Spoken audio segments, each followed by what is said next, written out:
mga kababayan, good morning. Good morning, nandito naman tayo sa ating paggala. Ito po ang ating po bahagi ngayon. Nasa strip po tayo ng Ross Boulevard, malapit tayo sa Luneta. So, nasa tapat po tayo ng Manila Hotel. So, ito na po guys, may ginagawa pa dito na sa karsada. So ito, diretso tayo mga kabayan para makapunta tayo doon sa MBI. Kukuhanan po ng MBI. Samahan nyo itong video natin kung hindi mo pa alam o sa hindi pa nakakalam at sa mga baguhan pa dito sa Manila o hindi mo alam kung kuhanan ng MBI. Nandito po tayo guys. So ito, nasa ano na tayo, straight tayo ng Ross Boulevard.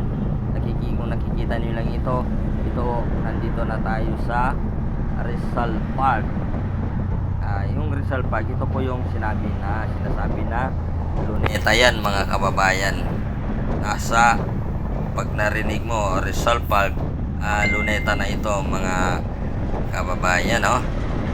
So ang gagawin natin para makapunta tayo doon sa kukuhanan po ng MBI.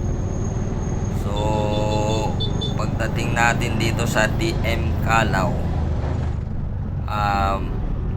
mag-ano tayo dito kasi nasa street po tayo ng Ross Boulevard. Magkakaliwa tayo dito mga kababayan. Kaliwa tayo dito, kaliwa.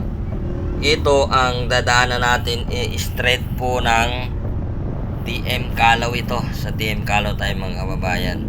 Ito na, straight po ng DM Calao.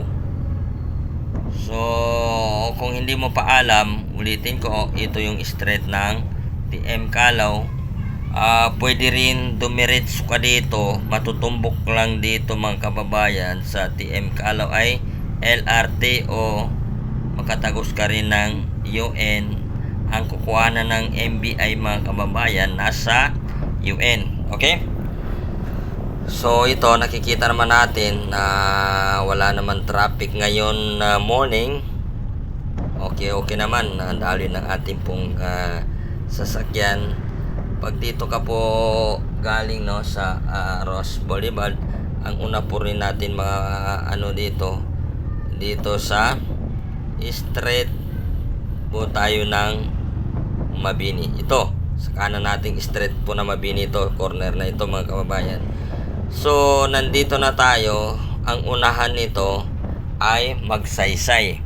Sa hindi pa rin nakakaalam sa Magsaysay, ito po ang Magsaysay, yung mga sa Seaman, nagka-apply ng Seaman, nandito po ang Magsaysay mga kababayan, no? So ang gagawin natin, kung pupunta tayo ng MBI, pwede tayo dumiretso dito. Pwede rin tayo magkakanan dito. Sa ngayon, ang gagawin ko, dito tayo dumadaan sa Bukobo. Magkakanan lang tayo dito. Ang Bukobo, nandito sa TM Calao, corner to Magsaysay. Nandito yung Magsaysay sa ating kanan mga kababayan, no? So ang gagawin natin, diretso pa tayo. Ang maging tumbok natin dito mga kababayan, no,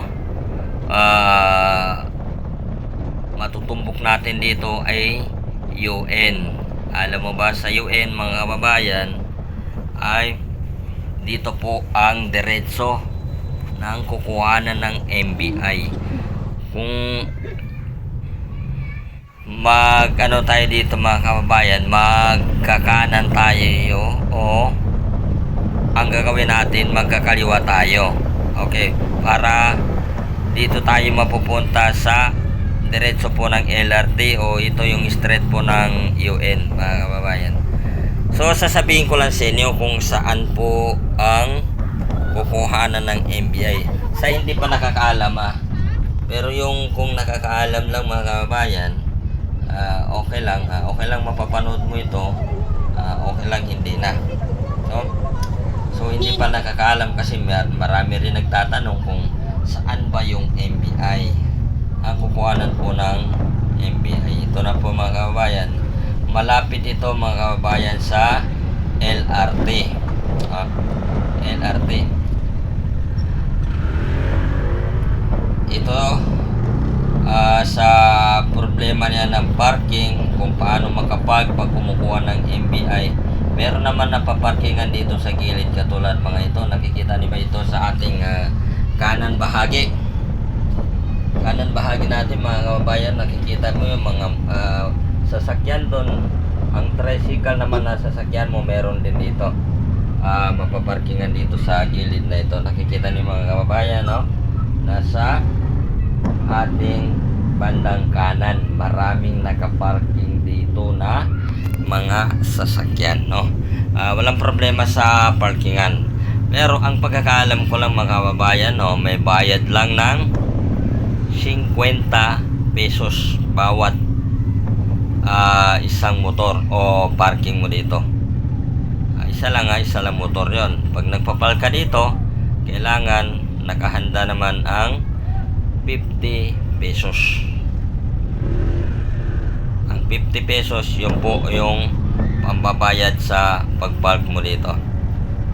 So ito na, masasabi naman natin dito mga kabayan na dumating na tayo dito sa LRT o MBI o UN. Nandito na tayo sa UN ngayon. Ito po yung sinasabi ko na kukuhanan po ng MBI. Makikita nyo lang na maraming nakaparking dito na tricycle. Kung makarating na kayo dito, kung hindi mo pa rin alam ng MBI, pwede ka na magtatanong dito. Ituturo na po sa inyo kung saan ang MBI o entrance. So marami naman dito nag-a-assist. Pagkakaalam ko lang mga kababayan, no, ang mabilis ng kuhanan dito pag naka-online ka na dito, mas mabilis. Ito po, marami na mga tao dito na kumukuha ng MBI nandito sa ating bahaging kanan. Yan po ang mga kumukuha dito ng MBI. Ito sa street po ng UN o nandito rin tayo sa LRT. Yan, no? Kung sasakay kayo ng LRT na naman, baba din kayo ng station po ng UN. Okay? Nagkakaintindihan mga kababayan, ang kukuhanan ng MBI na nandito sa UN. Kung nakasakay kayo ng LRT, bababa rin kayo ng street po bababa rin kayo ng UN, at pagbaba, no, magtatanong lang kayo. Kung hindi niyo pa rin alam, ay magtatanong pa rin kayo para hindi po kayo maliligo, para sure ball na matatagpo ay yung MBI nandito po sa maraming tao na ito, at bawat